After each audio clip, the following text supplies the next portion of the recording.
when the Berlin Wall fell, there was an American State Department official named Francis Fukuyama, and he wrote a very influential essay called The End of History. And for decades, capitalism was in a struggle with communism. And in his essay, Fukuyama argued that with the triumph of capitalism, we've come to the end of history, meaning we now know what humanity most strives for, which is a liberal consumer democracy, where people feel empowered to have the freedom to buy whatever they want. And this, for him, was the apex of human civilization. And this creates what is called the unipolar moment, where America is the global hegemon, and it creates a world that is heavily globalized, capitalistic, and very individualistic. And this is a very unique moment in human history. And we've come with this war in Iran to the end of this moment. All right? So let me first explain the three major characteristics of this unipolar moment. The first is what we call Pax Americana, where American power, American military might guarantee peace in the entire world.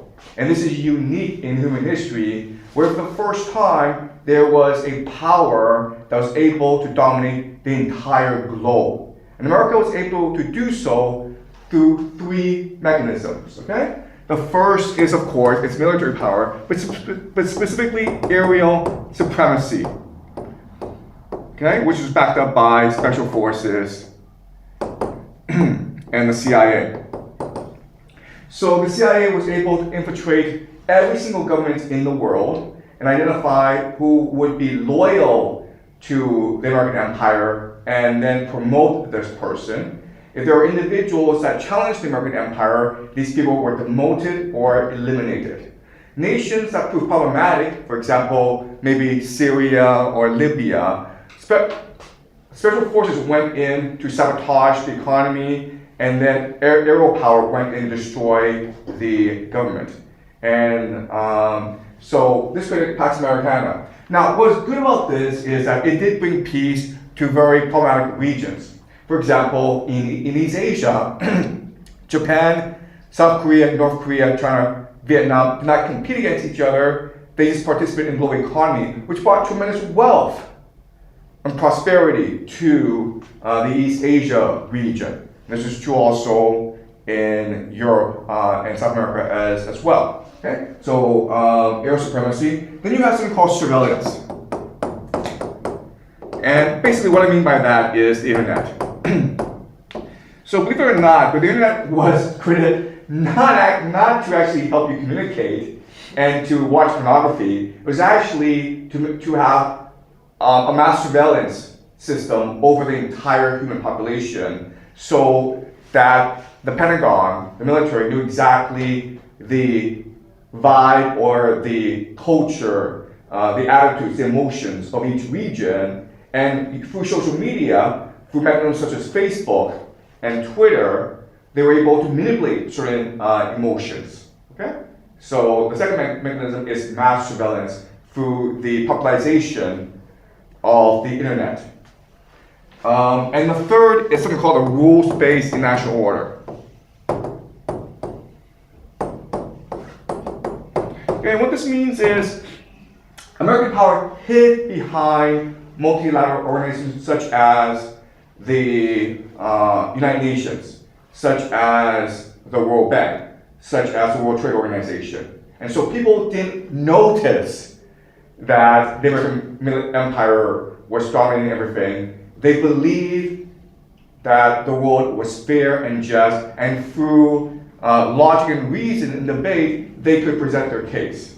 All right? So for the longest time, this Pax Americana provided peace and stability to the world, which brought tremendous prosperity. All right, so that's number one. Number two is the supremacy of science. So for most of human history, people were religious. They believed in gods. But with the rise of Pax Americana, science became the dominant religion of the whole world. All right, so the classic example is COVID. COVID was raging across the world, and then they introduced vaccines.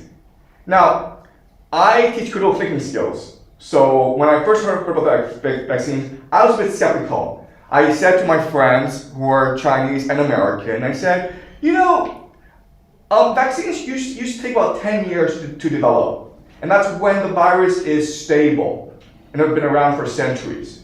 But this COVID is constantly mutating, and they haven't have done enough trial research. So is it really safe to take these vaccines? And whether they were Chinese or American, their response was the same, which is, how dare you question science? You are a peasant. Have you gone to school? Have you no culture? Can you not think? Okay? And this shows you how science has become the new religion of the world. And if you think about it, the scientists that run the world, they're actually transnational priests. Okay? And science is an international brotherhood where if you're a scientist in China, you're not actually loyal to China, you're actually loyal to the international order of science, because that's how you get promoted, right? You get published in Nature or Science.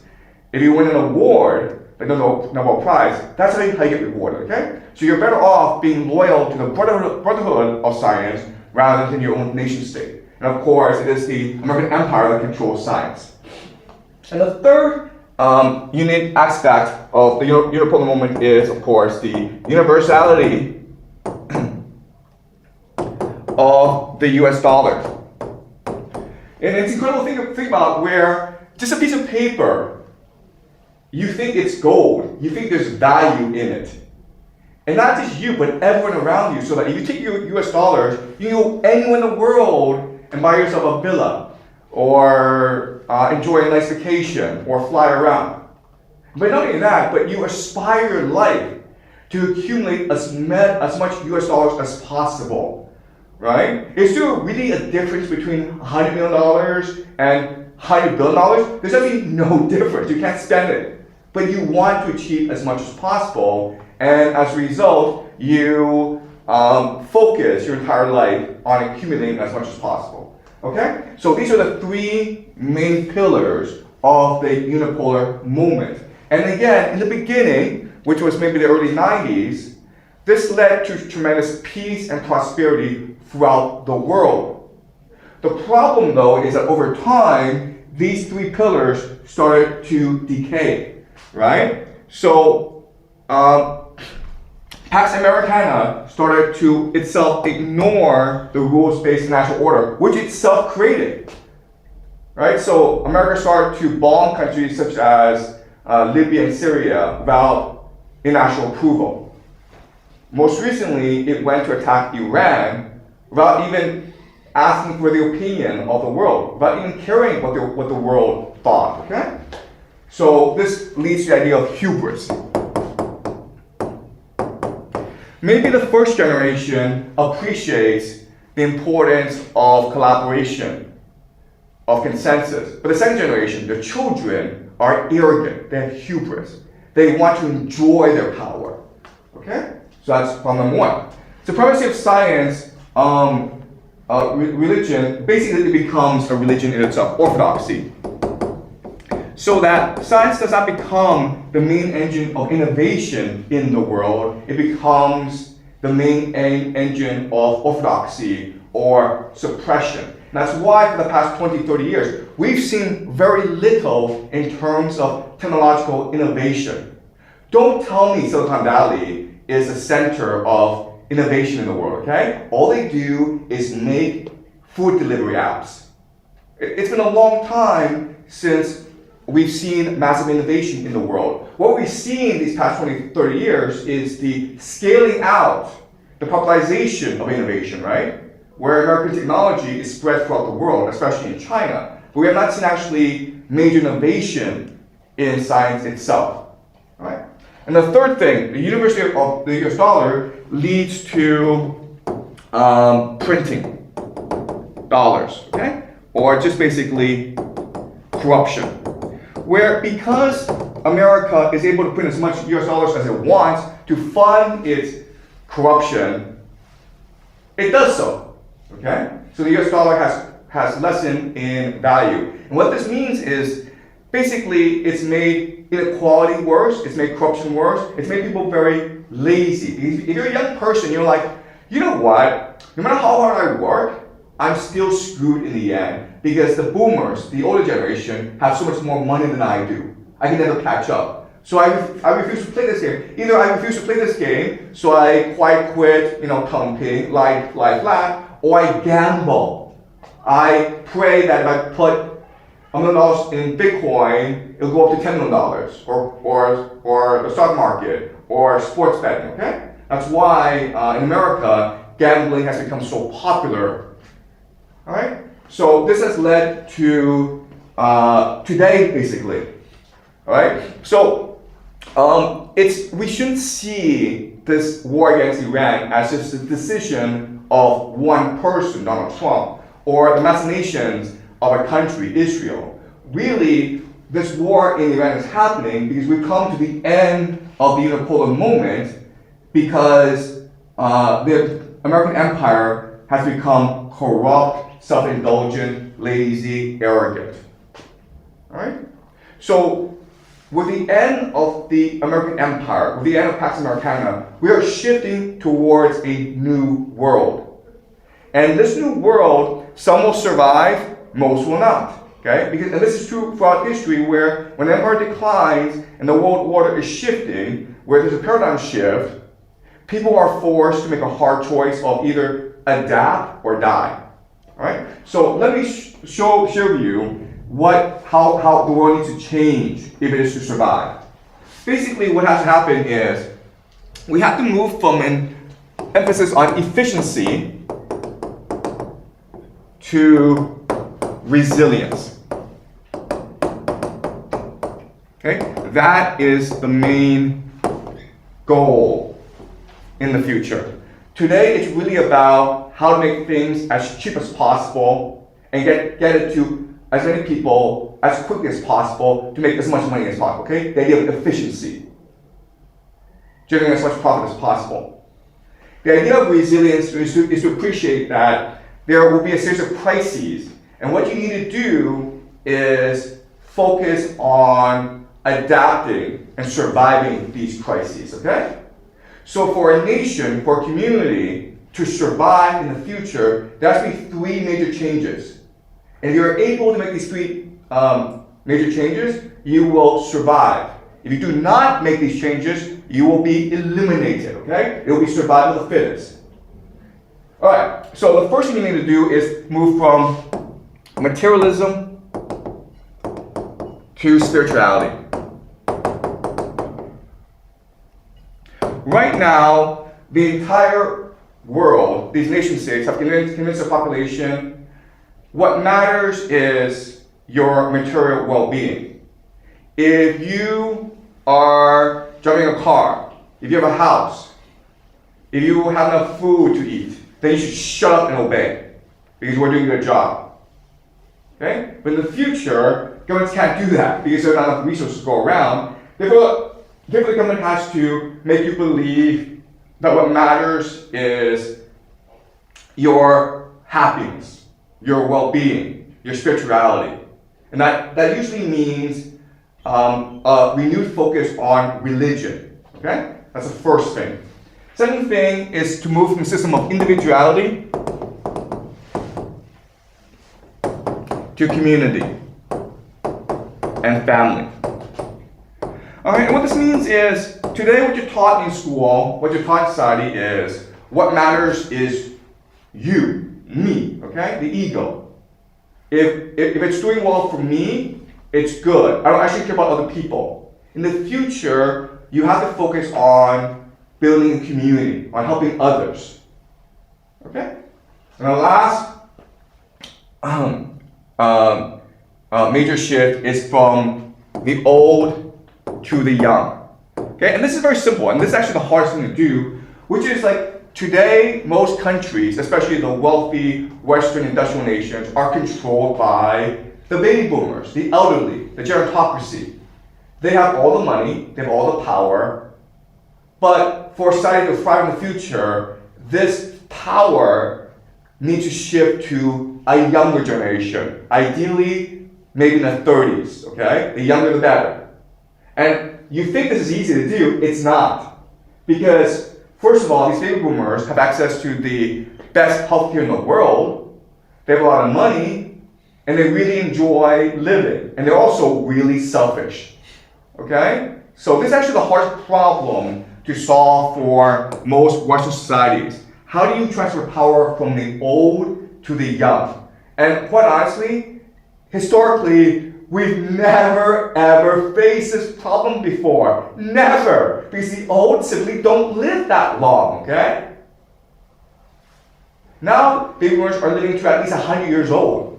So they have another 20 years ahead of them in power. Meanwhile, the young cannot develop the experience and expertise in order to lead the nation. So whichever nation actually figures out this problem first, how do you get rid of the old and give power to the young, then will most likely thrive in the new world that's coming. And if you were to ask me which nation would most likely achieve this first, I would say Japan. And the reason is very simple. Because in Japan, this problem is the most pressing. They are the eldest population. They have the oldest population in the world. And so they need to resolve this issue really, really quickly. Okay? And maybe in the next 5-10 years, and I think that Japan will actually resolve this issue. But it may be the only nation that's able to resolve this issue because it's so difficult. You love your grandparents. Do you want to see your grandparents die? Of course not. Okay, you're going against human biological nature. All right. So that's the main argument I want to make you today. Okay. So what we're going to do now is we're going to look at how the world is going to transform because of what's happening in the Strait of Hormuz, because of this war in Iran. Okay. All right. So basically, we're in a new world because our world today is built entirely on access to cheap petroleum products, cheap energy, right? Why are you allowed to be in school learning from me rather than the fields farming? Because of energy, right? Because of oil from the Middle East. Your computer is based on what? Petroleum. This camera that's filming me is based on what? Petroleum. This pen, petroleum. This clothing, petroleum. The medicine you eat, petroleum. The food that you eat comes from fertilizers, which is based also on petroleum. So basically, everything in this room, everything in the world is based on cheap petroleum. The entire global economy, the main foundation is cheap petroleum. So what happens in a world where petroleum is already cheap? Well, now you need a massive rebalancing in the world, okay? The other thing about the world is, this is the GCC countries, okay? The Middle East countries. And as you can see, this is really important to see is, around the year 2005, they started to have massive account surplus, meaning they were selling so much oil, they couldn't really spend all their money. Do you guys know why? Why was this happening? What happened in 2005, 2004 that made these countries extremely wealthy? All right, China, okay?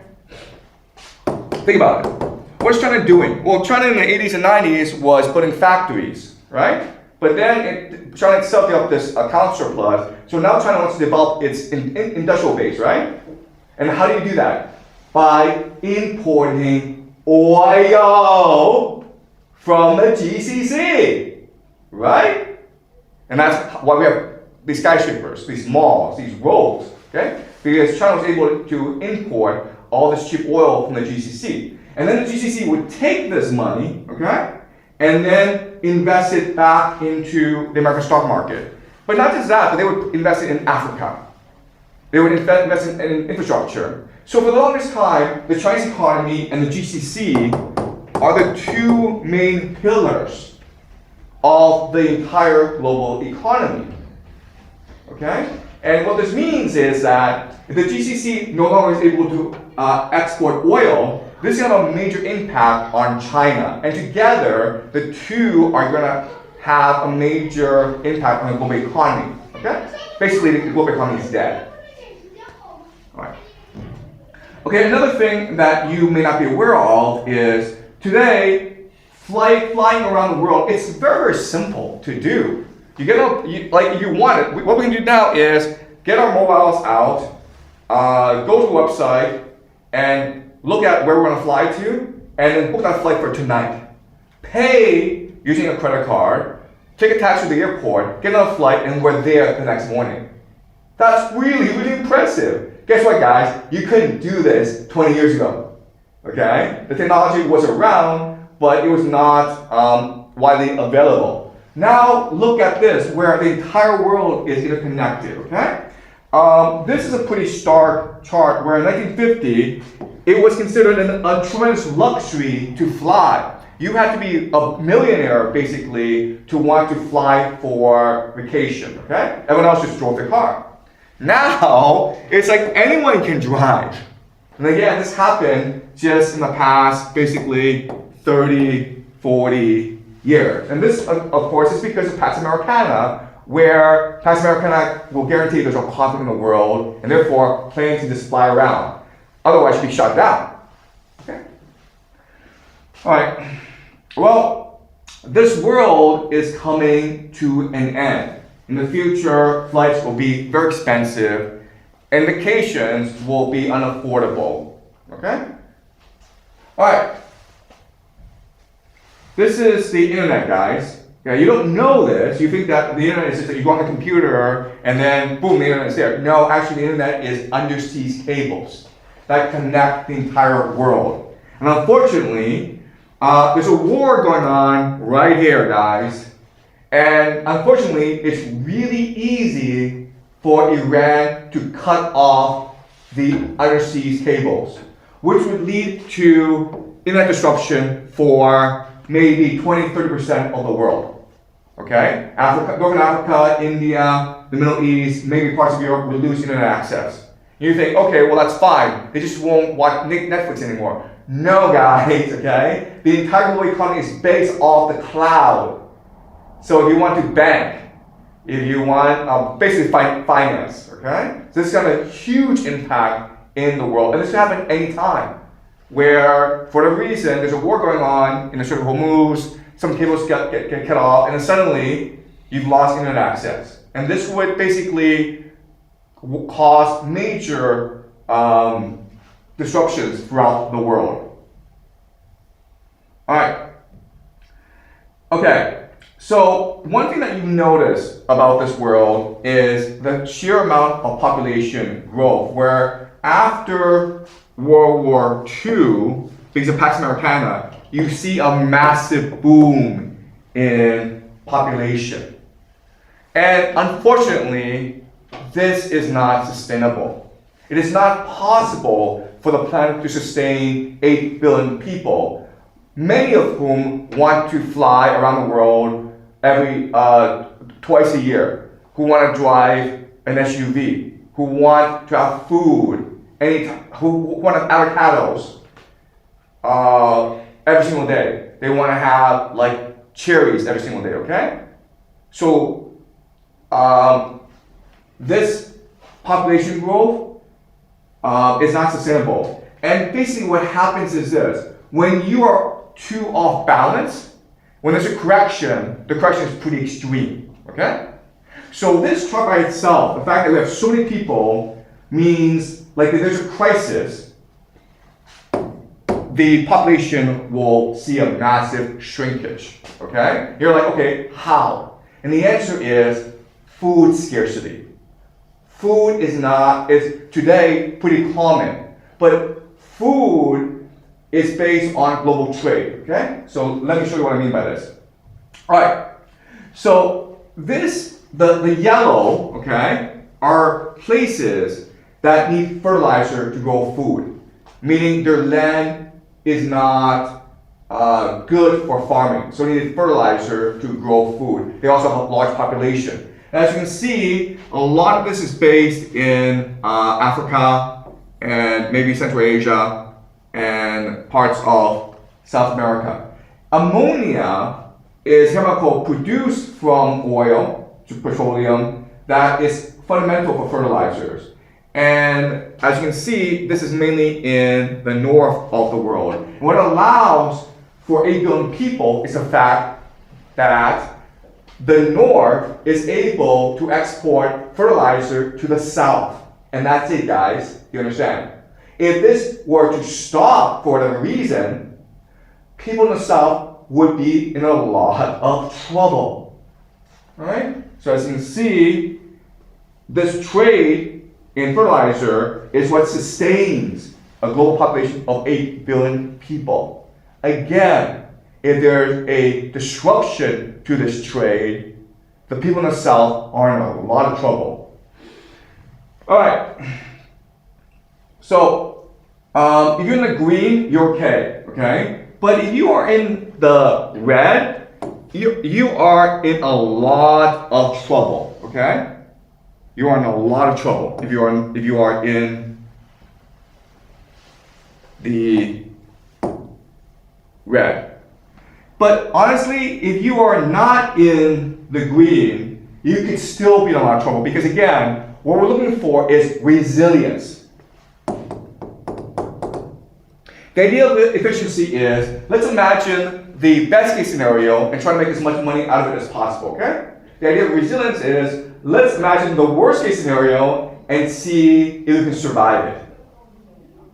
Basically, if you have food security issues, you are facing a massive problem, okay? Because again, we're imagining the worst case scenario. And again, I have to say this, but if you're not in the green, you should be worrying right now, okay? And where's China? Not in the green, guys, okay? It's something that national leaders in the world have to start thinking about right now, food scarcity. All right, water. Again, the countries that suffer from food scarcity, some of them also suffer from food scarcity, okay? From water scarcity. Okay, all right, forget this. All right, okay, so basically this area is in a lot of trouble. I would say that water is far more problematic than food. And again, I have to say this, but if you are any country here, what's going on here? If you're any country in this area, okay, you should be worried.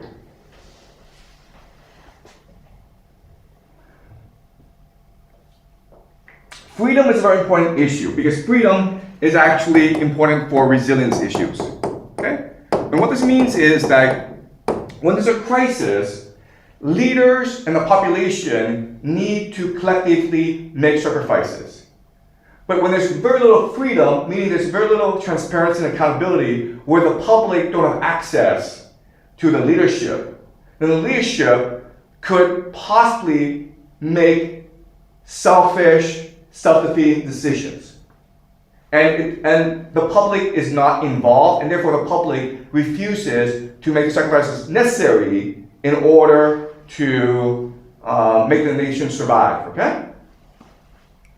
And so this leads to conflict around the world. And again, countries that suffer the most from food issues and water issues also are most likely to come into conflict with other people, okay?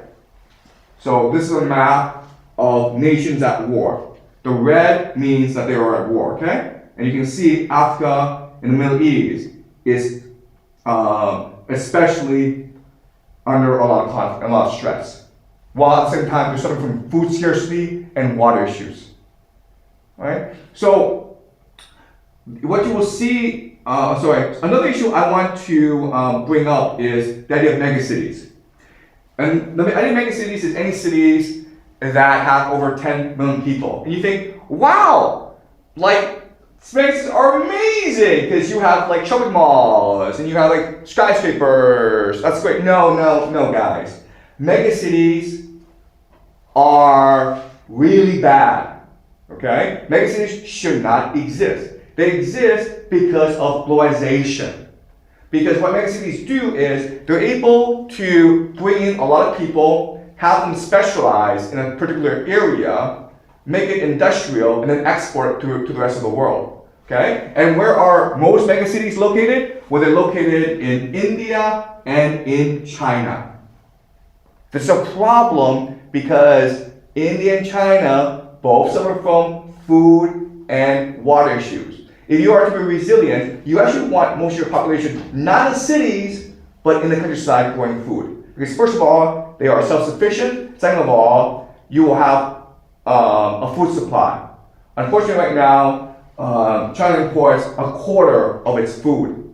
And also remember, food also requires energy to grow, right? So China imports 75% of its oil.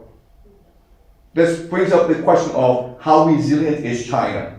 Okay, but not just China, but also any big country with a megacity or too many megacities, India specifically, will face problems in the future. Again, if you're a national leader, you should be worried right now, okay? All right. So, with this war and with disruptions to global trade, we should expect massive instability in nations that are not very resilient, okay? That have very little freedom, that have food issues, and which have water issues, okay?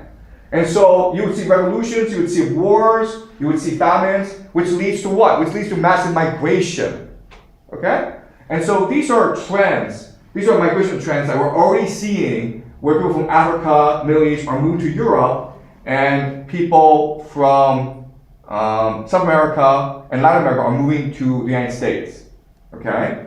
And we should expect these trends to not only continue, but to accelerate by maybe 100 times, okay? And you think to yourself, okay, well, what Europe and North America can do is just build walls, right? They should right now build a wall because you're gonna see a massive influx of refugees due to food and water issues. And unfortunately, Europe and North America have a huge problem. And the problem, of course, is aging, okay? So in 2020, the countries in purple are countries that have a significant elderly population. And this is 2050, where the entire northern hemisphere will have a significant elderly population. So the north, the industrial economies are aging very rapidly, which means their only option is to bring in cheap, desperate workers from the south who are fleeing conflict zones in order to run their economies, right? The problem of this, of course, is that this will lead to cultural conflict where the local populations, native populations, will feel they're being replaced by these refugees and these immigrants. And this will probably lead to still conflict within North America and within Europe, okay?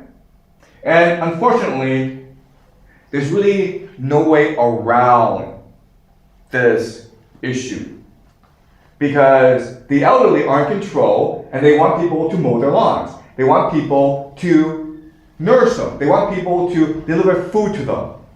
And unfortunately, young people don't have to do that because their parents have money. Okay? So the only way around this issue is by importing cheap immigrant labor. right? Okay. With the end of Pax Americana, what you will see emerge is regional trading blocks. Basically the idea of mercantilism, okay? Mercantilism. And for most of human history, this was what we did, where there was no one power that controlled the entire world. What happened was that maybe you had a local hegemon which guaranteed trade among its allies, okay? And you didn't trade with other people, you only traded within your regional trading bloc. And that's the world we're heading back towards, okay? So this is a map of the 16th century, 17th century, where, you have these mercantile empires, like the British, the Portuguese, the French, the Spanish, and they had their own trade networks. And they refused to work with each other, but the system worked fine, okay? It was more expensive, it was not so convenient, but it still works. So this does not mean the end of global trade, it just means much more limited global trade, right? Another thing that you will notice about the Asian economies is slaves were a very important part of the trade. And the reason why is this. You need energy to run your society. Today we use oil. Back then they used human beings.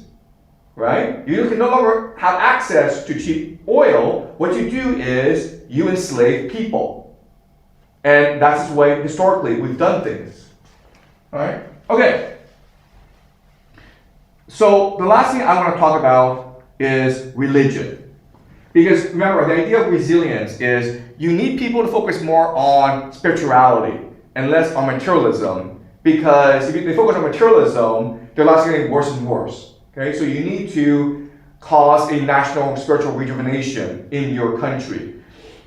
And if you are in the gray, you might have issues, okay? Why? Because your people are not religious and too materialistic. And unfortunately, East Asia, okay, Japan, China, Korea, Vietnam are especially non-religious. That's going to be a problem for them in the future, okay? All right, so let's just summarize what we've learned so far. What are some major trends that we should expect over the next 10, 20 years? Again, I just say this, all right? If you really believe that next week Donald Trump and Iran are going to come to a peace agreement, if you believe that maybe in 5-6 months, both Iran and the United States will exhaust themselves, the global economy will suffer too much, and then they'll just stop the war, and things will go back to normal. I don't know what to tell you, okay? You're living in a fantasy world. You have to wake up and recognize that this is the end of the unipolar moment, and we're moving towards a new world. And you can either choose to adapt to this new world, or you will die. It's that simple. All right? So, massive trend is deindustrialization and deurbanization, where people in the cities will have to move back to the countryside, especially young people. Okay? They have to learn like real skills. No more cryptocurrency trading for you guys, okay? Learn how to milk a cow, or kill a chicken, or grow food, whatever, okay? But just do something useful for your life. Nationalism and remilitarization is very important, where you have to get young people who willing to fight and defend your land. Okay? And that means getting them to believe that your nation deserves to be strong. So whichever nations are most ready and most able to excite their younger population into fighting wars will be the ones who will be most resilient. Mercantile systems, basically independent trading blocks. Resource wars is a very big thing, okay? Famines, genocides, slavery. Okay? So remember, throughout most of human history, humans were the cheap energy. If you don't have access to cheap oil, well, then you're going to enslave human beings. All right? This is not a pretty future, but it is a future that could happen, and you have to mentally prepare yourself for this possibility. Okay? Mass migration, where people in the South are most likely to suffer from resource wars over water and food and people, so they try to escape to Europe and North America. Okay? Revolution, civil wars, and political instability in North America and in Europe because the baby boomers refuse to retire from the scene. And these are aging populations, massive inequality, massive corruption, massive stagnancy. And so this will lead to chaos in the streets. Okay? Religion is a big thing. If you are not religious, I actually recommend looking into the possibility of developing a religion, okay? It's going to be very useful for what's going to happen later on. These are things I will talk about more in the future, okay? But I will bring them up now. Like, how do I see the world in 10, 20 years' time, all right? So I will say this. I think that there will be eventually an alliance between Russia and Germany in Europe.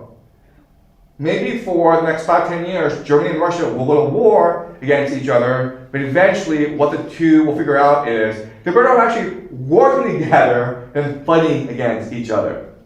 Okay? You have Pax Americana. Remember, the entire point of this war in Iran, from Israel's perspective, is to knock out America from the Middle East and establish itself as the local hegemon. And then it becomes Pax Judaica. Okay? So I think Israel will come to dominate the Middle East. But then you're like, what about Iran? Okay, and like, I know this is hard to understand, but if the United States were to lead the scene and Israel and Iran had to go to war against each other, what would happen is they would say, why? Because Israel is like, I don't want Persia. And then Iran is like, I don't want Israel. And Israel has nuclear weapons. So they would agree to split the Middle East up where Iran controls Strait of Hormuz and Israel controls the Levant, right? Historically, actually, the Israelis, the Jewish people, they hated the Greeks, they hated the Romans, but they actually thought they had the Persians. So there's this history going back where Persians and Jews actually get along very well. And in fact, in the Middle East, the place outside Israel with the largest Jewish population is Iran. And they're very well treated there.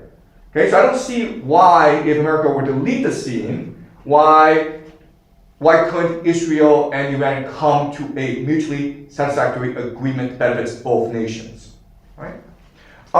Japan. Again, I think the major problem facing all Western industrial nations is the aging crisis. What do you do with these people who are 90 years old? They can't get out of the house. Their brains aren't really functioning properly, but they still control all the money, all the power, and they're extremely influential. What do? Well, in most countries, you can't do anything about it. But Japan is a very special country where the elderly have a more obligation to the nation, to the people. So it could be a situation where Japan is in a lot of trouble and the elderly voluntarily choose to exit power and give it to the young. All right? But I think Japan's the only nation that would do this voluntarily. Every other nation, basically there has to be wars in order for the young to arise to power. All right, the American Holy Empire. The nation that is most capable of surviving the next few decades of tribulation, of crisis, is America. Why? Because America is so incredibly wealthy, okay? It's protected by 2 oceans. It really controls Canada and Mexico. So think of America as not just the continent of America, but really as entire North American and Latin American, okay? That entire sphere is basically America. So it has unlimited resources. It has unlimited population. And also the Americans are the most creative, the most entrepreneurial, the most energetic people in the world. So I would bet against America, all right? But what I think will happen is that America will need a new identity in order to survive the age of tribulation. They will go from Pax Americana, which is a secular, global idea, to one that is much more nationalistic, that is more focused on community and nation. That means embracing Christianity. Okay, and I think that Christianity will be the force that rebuilds America after the many crises America will face over the next few years. The last thing that will happen is techno-Marxism, okay? Where nations that have the resources want to institute an AI surveillance state to better marshal the limited resources, to basically to better control its people. Okay? And this is something we'll talk about later on, okay?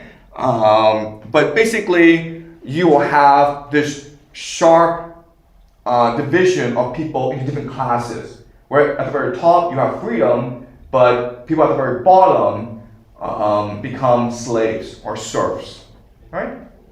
Okay, so that is it for trends that I see in the future.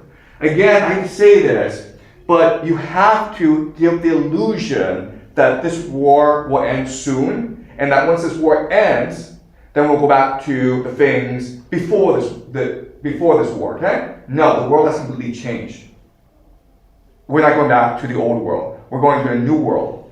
And what this new world will look like is something that we can choose to control.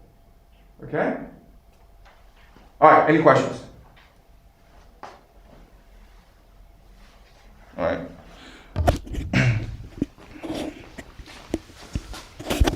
So about the new world, so the relationships between countries will all be changed, such as China and Japan, and those 5 big countries. Will the orders be changed? Okay. All right. So the best way to understand the geopolitical situation is that it's constantly in flux. It's constantly dynamic. Okay. Meaning you cannot easily divide nation states into enemies anymore. Their alliances will constantly shift over time. And the nation state system will also break apart into much more resilient communities. It's possible that nation states become a series of city-states. Okay? So basically think about the world in maybe the 1930s. Or maybe even China during the War in States period, okay? Basically, I can't tell you that we'll go to a new world and then this is what it will look like. No, it will constantly change over time, okay? Alliance will constantly shift over time.